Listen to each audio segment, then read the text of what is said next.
If you're projecting a moving image on the screen, it's a form of printmaking. It may not be a permanent form, but it's a different type of printmaking. And I think that's why it's encouraged, you know, for people to just be themselves, and people are allowed to express themselves in the ways they want in terms of kind of making imagery. A lot of my work are actually inspired by things that happens around me, or maybe in my daily life, maybe newspaper or internet or people around me. What I enjoy most is the transition between thinking and making.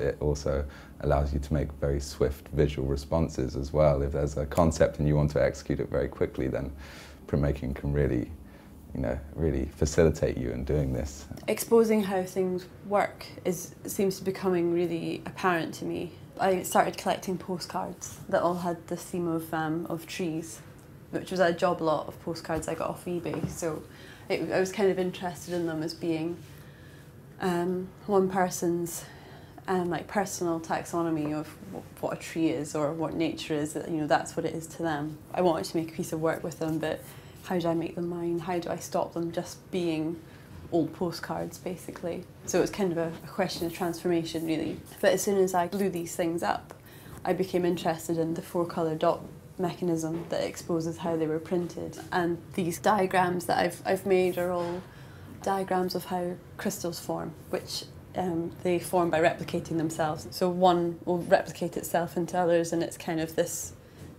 cumulative, and it's kind of how I saw like the surface of a print that's been printed with CMKY. It's kind of encrusted with this dot. Well, it's a collection of films that I've been working on for about a year, and I'm showing 5 different films. A lot of it is about time, progress and repetition. So it uses a lot of circular forms of time within the film. The installation is shown in a structure like a circular room. In terms of the content, they're quite different, but the structure is very similar. They're one fixed view, and what's happening in the film is very repetitive. So there's not really a beginning or an end. This print is something related to my final piece in my show. It's going to be outside one of the building which we are going to exhibit. A guy trying to approach a lady, and actually his reason is to chop her head off and bring it as a gift to his real girlfriend. A lot of my work are quite dark sometimes, but like in a dark humor.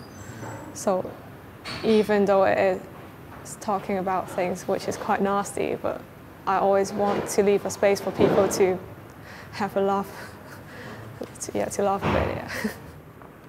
I'm not really good at talking about how I feel sometimes. Drawings are actually something where it's quite therapeutical. My work are quite personal in some way, but people, like when they look at it, they could actually reflect on their experience or their memories, and maybe have them to rethink about themselves. My practice involves photography, film, and live performance. I use myself quite a lot in my work. Well, I use myself completely in my work, actually, looking back at a history of how I came to be here at this point, So from slavery to my grandparents moving to Britain, and kind of my existence within, British culture. At first glance, people will always think it's a clown or something quite comedic until they really look at the image. It's me posing as a monarch, the monarch that was responsible for, slavery, the slave trade. I've gone from being an artist that just kind of made imagery, and now I feel confident enough to do live performance, and I wouldn't have been able to have done that before. With video installations, the problem is that it's kind of immaterial and you haven't got any other trace of the work, and that's when printmaking becomes helpful. So, for example, this video and these 2 videos will be printed as small lithographs. This moment of holding hands with your own reflection in the water will become a print, And I decided to put them together because they both deal with some kind of issues of endurance, duration and time, and subjecting oneself to quite pointless but violent or very continuous activities.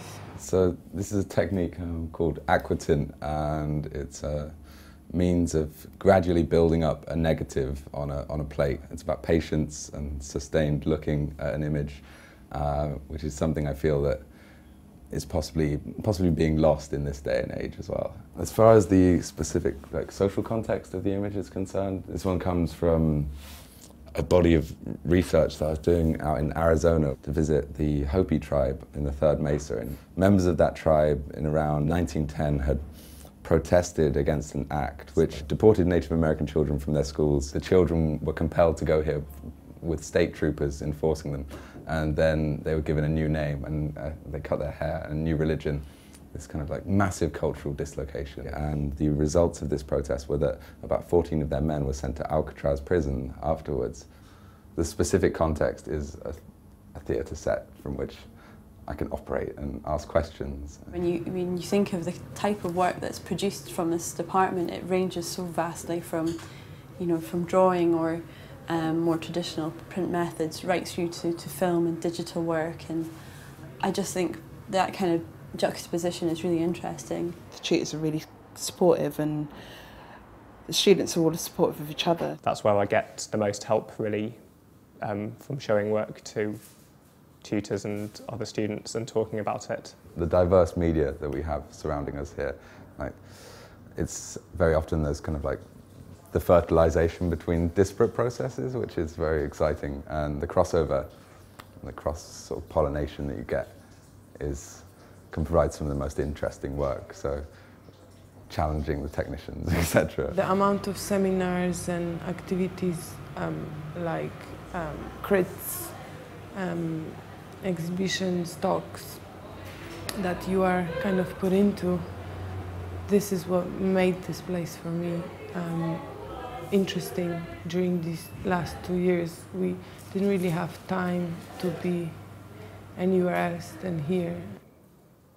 Don't think too much about whether you're going to make good work or bad work. I think just make it and then decide afterwards. And don't waste too much time thinking about whether to do something. I think, yeah, just do it. Be here every day and really use the opportunities, because that many opportunities as this place offers, I don't think many places in the world or many moments in your life would offer. So there's so many opportunities and facilities open to you here. It's not about refining what you already have, it's about kind of challenging yourself and trying something different, trying things you've never done before. It's about what's doing best for your work as opposed to maybe what you feel comfortable doing.